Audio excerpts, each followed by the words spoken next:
It's like,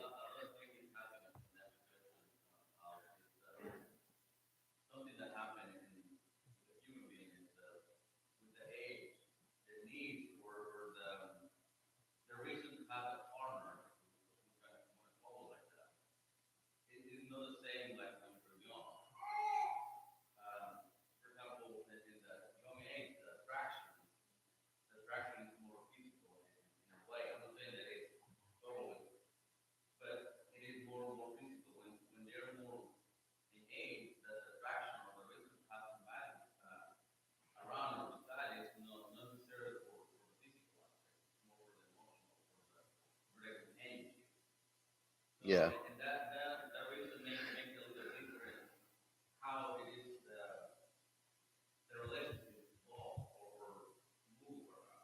right. Yeah, I think that's important. And when you're young, you're kind of both starting out, and you don't have children usually, or you don't have, unless you marry somebody just for their money or something, you don't have that wealth that one may have over the other. Even though in a lot of cases today, I guess there is, but I just think it's different. Uh, okay, so let's start here with our questions. He starts with an interesting question because what about the Bible and marriage? Do we have a lot of good examples in the Bible of husband and wife? And Josue saying yes. I don't know if we, huh?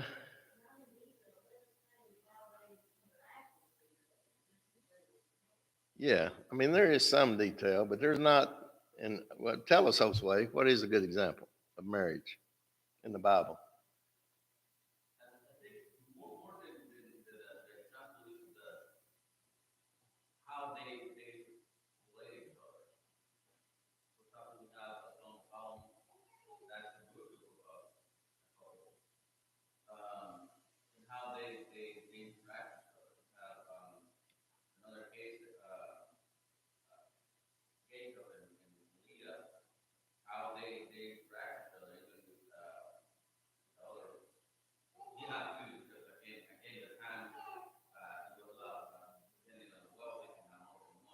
Yeah,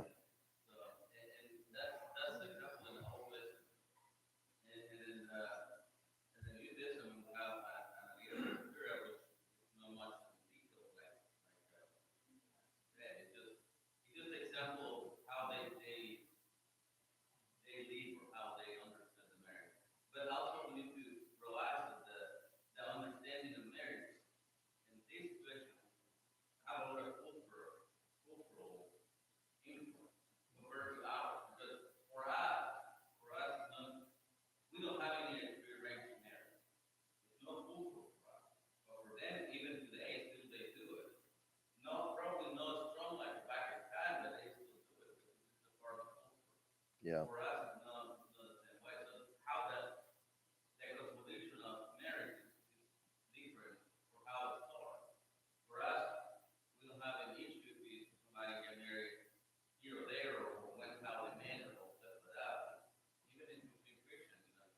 yeah,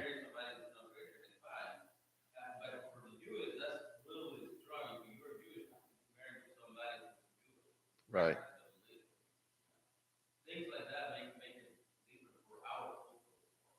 right, John, and then we need to move on.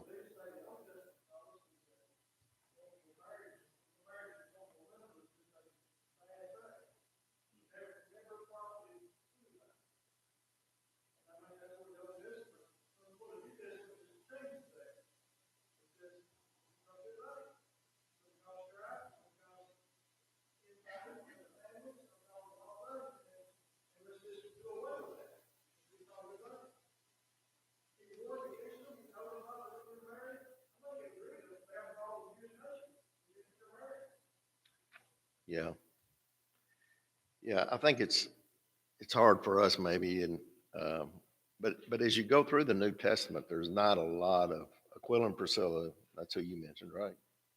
It's kind of a good example, but there's not detail or not how they enter how we know Paul wasn't married. Jesus wasn't married, of course. Peter was married, but we have very little information about his relationship. Um, so, but in the end, it was God's plan for there to be one man, one woman. It goes all the way back to Genesis. Um, and then that carries through. The people cried out for multiple wives and all that. But in the New Testament, we're under what we're studying about today. It should be one woman, one man, and that's what marriage should be. Barry?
Yeah.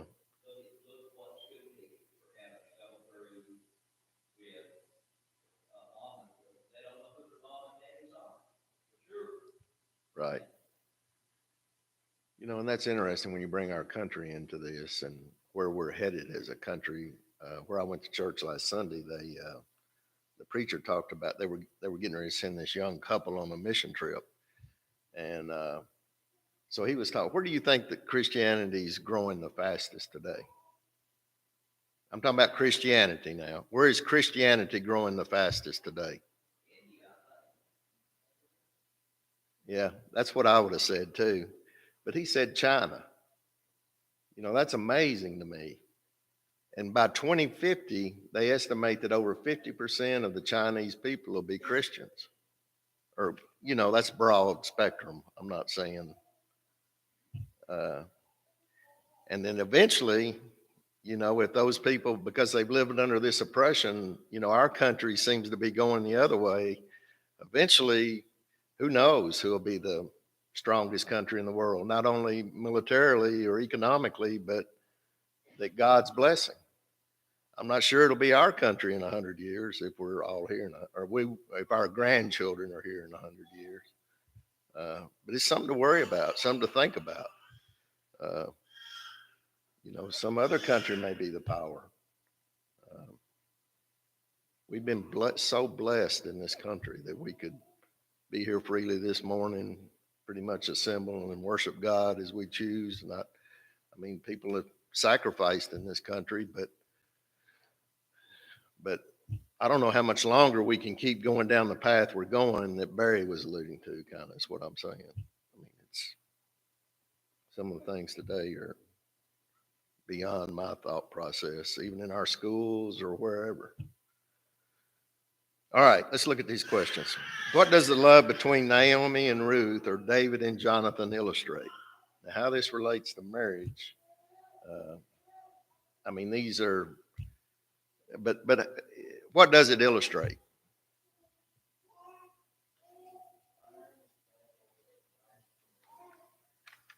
Examples of, okay, yeah, it does do that. Were they submissive to each other? These, these are two ladies and two men.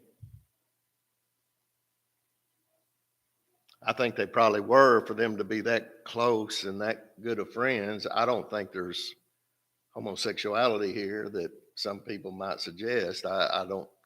They were just really close friends. They were respecters of each other.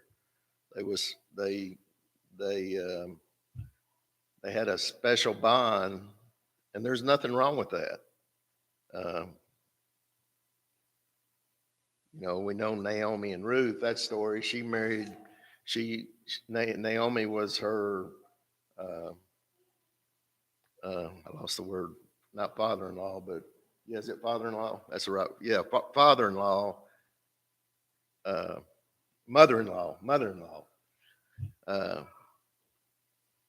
Ruth, Naomi was Ruth's mother-in-law, and she took care of her even after their husbands died. And that's where she met her husband, picking up grain in the field, and then eventually that was the lineage to David, the child that they had.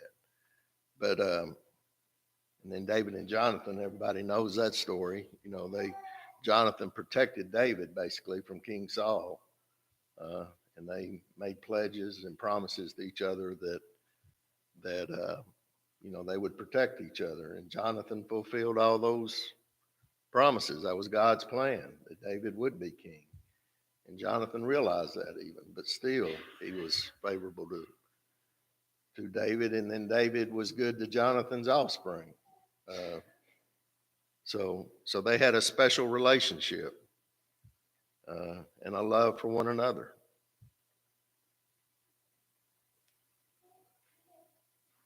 How is one to compare a wife's submission to her husband and her submission to the Lord?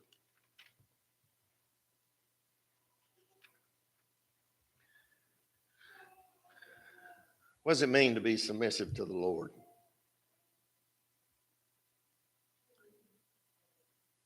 Obedience, service.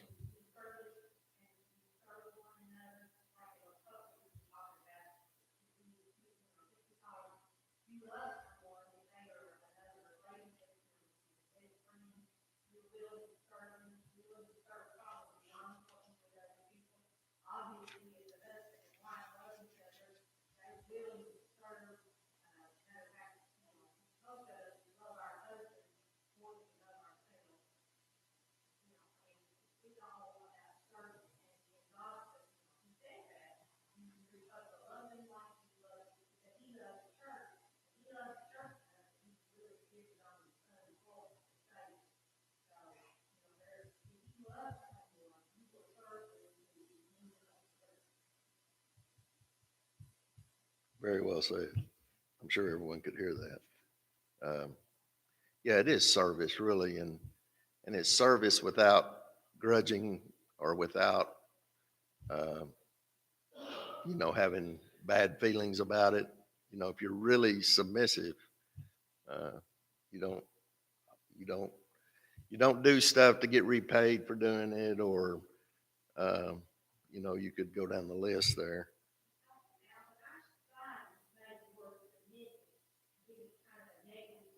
No, I know they have.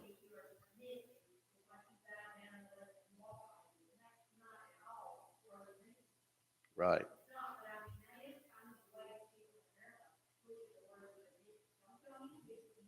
Yeah. Yeah. And I don't know, I hear people every now and then say we're going into this marriage as equals or whatever. That's really not God's plan. Uh, we're going to talk about the husband here in a minute, so ladies don't get mad at me or anything. But God's plan is for the husband to be the head, and it's not really because of the person. It's just the structure. It's kind of like the military. Uh, if you go into the military, you've got somebody that's above you. That doesn't mean that person's better than you, or that person's smarter than you, or anything else, but it's a structure. And that's the way God intends for the church to be and for husband and wife to be.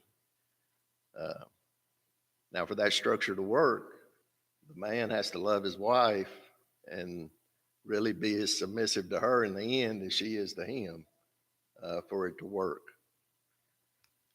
And but if you ever get to that point in a relationship where you are submissive, then you do things for each other without even thinking about it really, or it's like Lana Joe said. She explained that really well, better than I could. But Sean.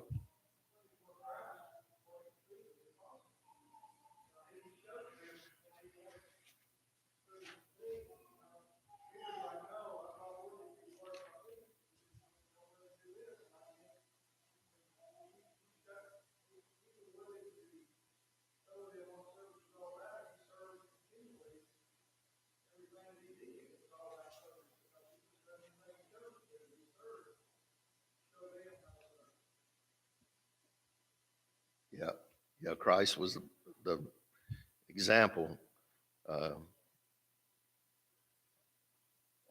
for sure. Yeah, but I don't. That's no problem for me to decide, Barry. I mean, that's society's problem.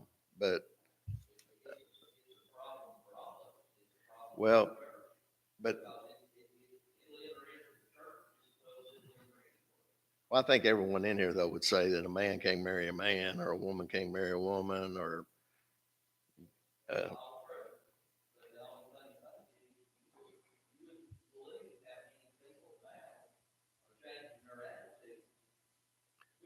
no, I know, and it's indoctrination. It starts in our schools, and we don't.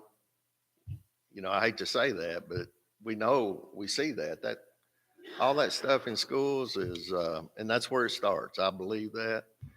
That's why, and it's all the way through colleges today. It's indoctrination by. It's a slow process, but it happens, and before you know it, to be in with the group that you want to be in with, you got to say, you it's out of control, and I don't know how we get it back really, other than um, stand up against it, elect the right people, vote for the right people that'll make those changes. That's the choice we have, really. What does the Bible mean when it says the husband is head of the wife? I think it means just what we were saying. It's kind of just the structure. It doesn't mean the wife's less knowledgeable, less superior, less anything. But there has to be some sort of structure, just like our military, just like the church, just like our law enforcement.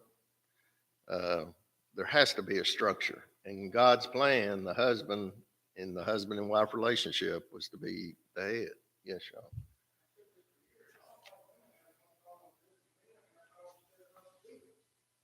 That is a problem.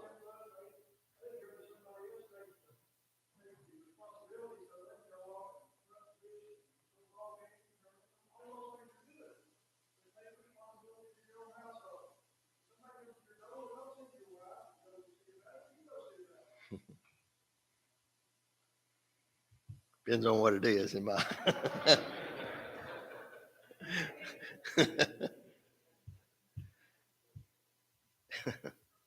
No, seriously, I'm blessed to have the wife I do for sure.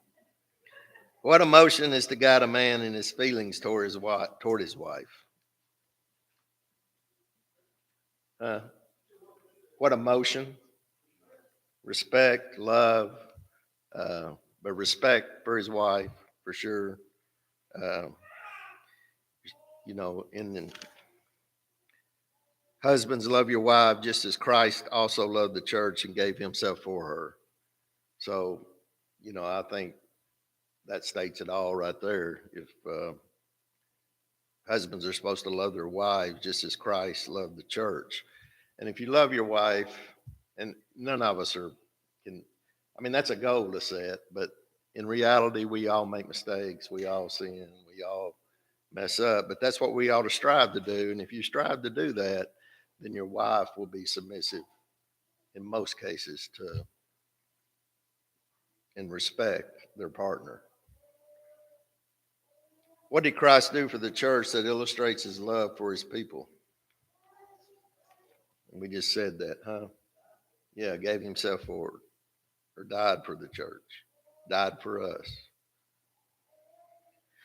By what means did Christ sanctify and cleanse the church?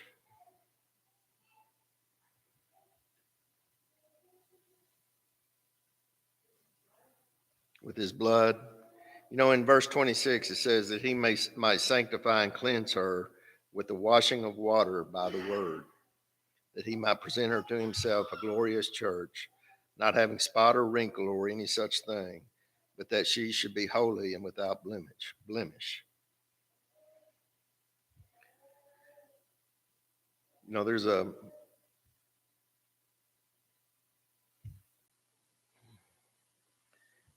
you know, I think you could relate this to baptism. I don't necessarily know that that's exactly what he's talking about here. Um, he says washing of water by the word. He may be talking about the word, that we're to use the word. Um, but yes, Sean.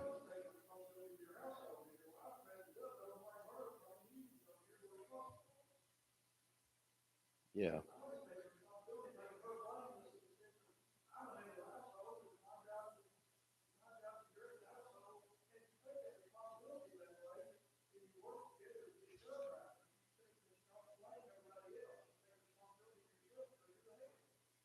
yeah, yeah, yeah.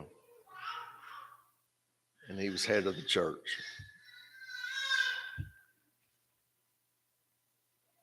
That sounds good to me too.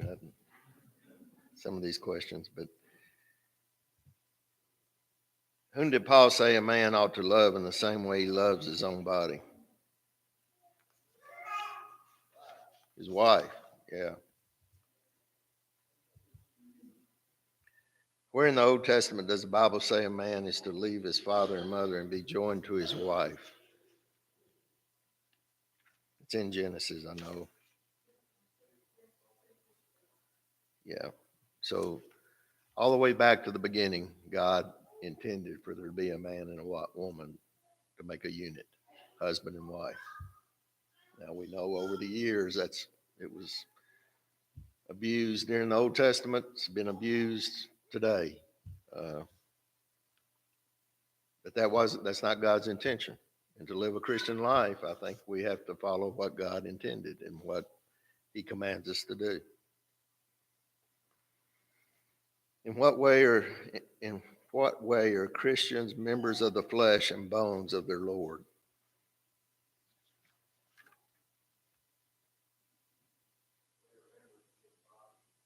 Yeah, we become members of His body which is the church, which is what He died for. Uh,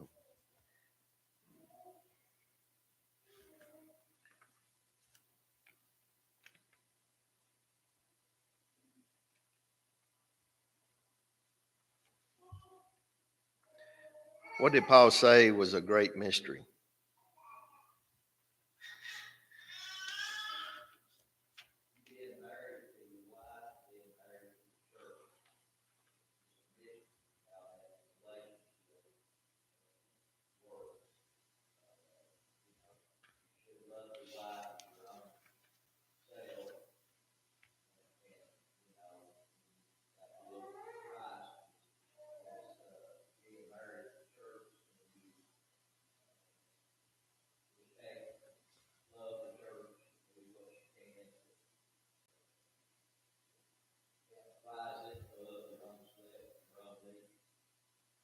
Yeah, you know this. Yeah, I don't disagree with anything Barry said there. But if you look at verse 32, it says, "This is a great mystery, but I speak concerning Christ and the church." Nevertheless, let each one of you in particular so love his own wife as himself, and let the wife see what she respects in her husband. You know, it's interesting. So I was trying to think about this and what it might mean, uh, the great mystery that Paul's talking about. And it's interesting. It's mentioned in Ephesians. Have to count, uh, 6 times the mystery. Uh, so I think the mystery here is in Ephesians. It's talking more about God's church, and the mystery he's talking about to these people he's writing to is the fact that the Jew and the Gentile, which is what we've been talking about in Ephesians, are now all one. The husband and wife is one.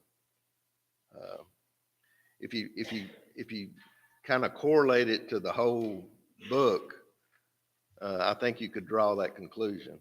Now, I'm not saying if he's not specifically talking about marriage here, Barry, he could be, but I just thought that was interesting. I never had really thought of it that way, but I was trying because a lot of things you read it says it's the Holy Spirit or whatever, and even in our book here. Um, Somewhere he talks about the Pentecostal and um, that believe the Holy Spirit. Some people believe today the Holy Spirit still comes for miraculous gifts and that kind of thing, but that's not what Paul's talking about here, and that's not what the great mystery is in the book of Ephesians. As I said, I believe it's just the Jews and Gentiles now being all able to be submissive to God, just like the husband and wife.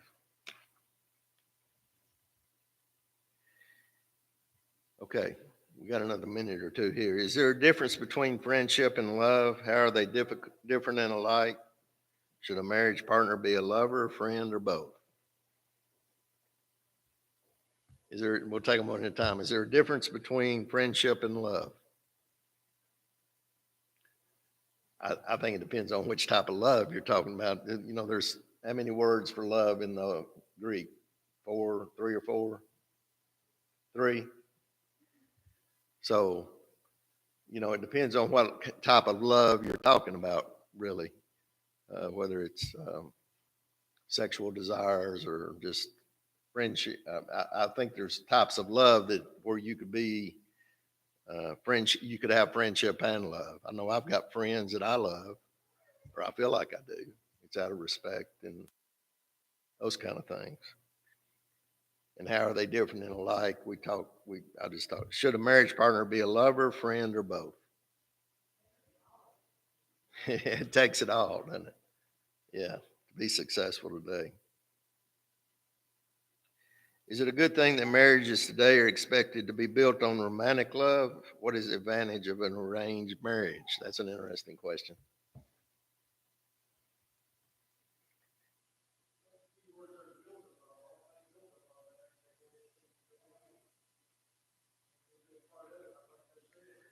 But I think in our society today, it kind of goes back to what Pat said right out of the start. You know, that attraction or lust or whatever drives those initial attractions. I'm not saying that's right. Uh, and it's not right, really. You would be better off to seek out somebody that wasn't, and I don't know how to say that, but somebody that you don't think is as attractive, that's a somebody that and has your same thoughts and beliefs and commitments, you'd be much better off than you would be with the most attractive girl you could find. I, uh, and I think, and then the advantage of an arranged marriage. What is it? What would ever be the advantage of an arranged marriage?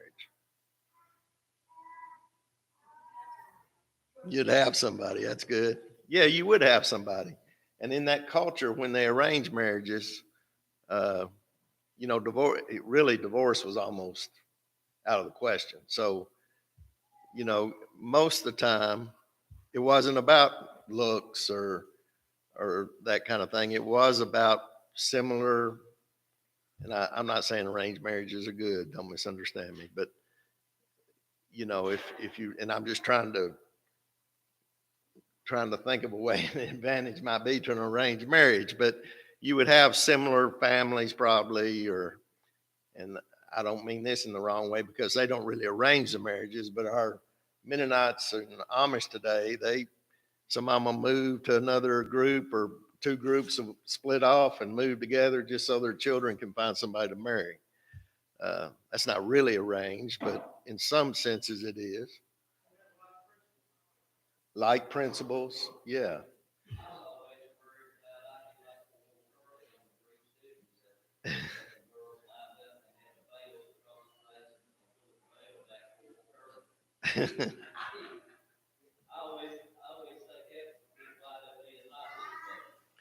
Yeah. Hey, real quick, I want to do one other thing because I kind of forgot it earlier. What are just what comes to your mind is what comes to your mind of things that would make a time when a wife shouldn't be submissive to her husband, contrary to God's law? What else? And that covers everything, I guess. But to get more specific, I think there are things. I mean, if there's abuse going on to the wife or the children, the wife shouldn't be submissive to that. We shouldn't. I don't think we should say that. Now, we might encourage them to get help, but if there's abuse going on, they shouldn't have to remain in that relationship. What else does specifically that's in the Bible? I think adultery. If adultery happens, you shouldn't stand for that. That's not part of God's plan. And then the only other one that I could think of, and just trying to think of things, was there might be a case where through medical emergency, or I hate to use the word insane, but psychiatric kind of things, that the wife should probably take over the head of the relationship. And I don't think that's what Christ is talking about here in those kind of examples. He's talking about the natural order of man, woman, and marriage and a relationship. Okay, we're past time, but Josue, you want to make a quick? Okay. Thank you all for your time. Appreciate it.